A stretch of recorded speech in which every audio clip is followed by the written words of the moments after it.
Hosted by you/throw_ra_lying_locate.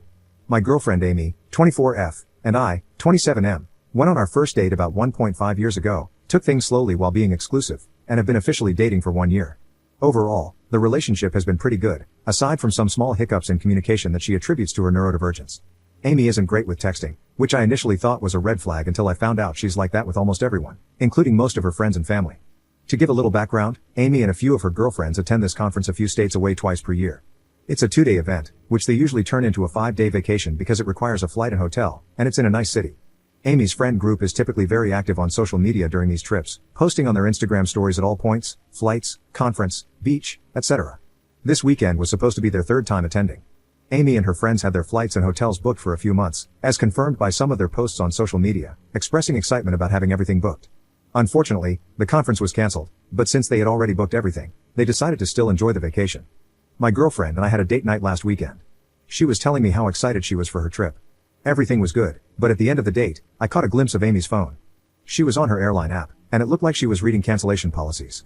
We had a long day, and I was tired and felt like I was snooping/being nosy, so I didn't say anything. During the week, I asked Amy to hang out the day before her flight, emphasizing that I wanted to see her before her trip. Unfortunately, she was meeting up with her group of coworker friends, so she couldn't. No worries. On the morning of her flight, I texted her, wishing her a safe flight and a happy trip, and she liked my message.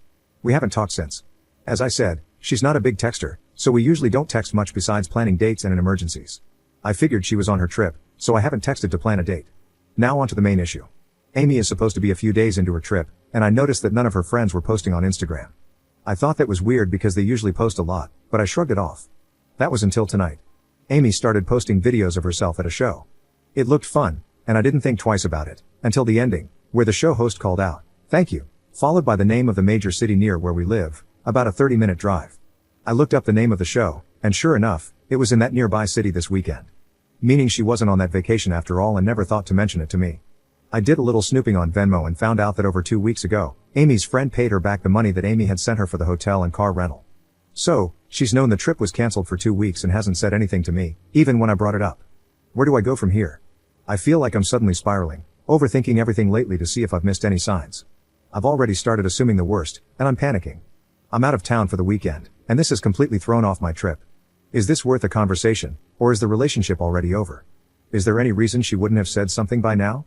Even if she tells me the trip was cancelled when I see her before I confront her, would that still justify not telling me until after the trip?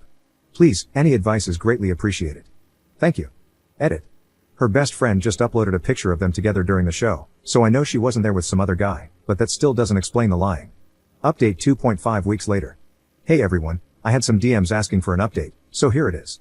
I've been a wreck and spiraling these past few weeks, and after being together for almost 2 years, I was too panicked to reach out and ask to see her. During the 3 weeks since her planned trip, she hasn't reached out to me once. That was until yesterday, when she casually reached out like we hadn't just ignored each other for 3 weeks and asked if I wanted to see a movie. So, I finally saw her tonight. In the car, I asked about her trip. Her facial expression was really weird, like she was caught off guard. I'm guessing she expected me to forget about it after a few weeks of not seeing her. She just said, it was okay, which instantly confirmed my suspicions. I asked her what she had done, and she said she went to the conference for 1 day, which, as I mentioned in my last post, was cancelled, and then went to a show before returning home the day after I made my original post. I asked her which show, and she claimed it was the one that had been in our local city. I was driving at the time and it was dark out, so I waited to confront her because I didn't want to get emotional and endanger us. When I finally did confront her for lying about the trip, doubling down about the conference, and tripling down about the show, her immediate response was to start deflecting. She said that if this was making me upset, I should imagine how she felt that her conference and trip were cancelled.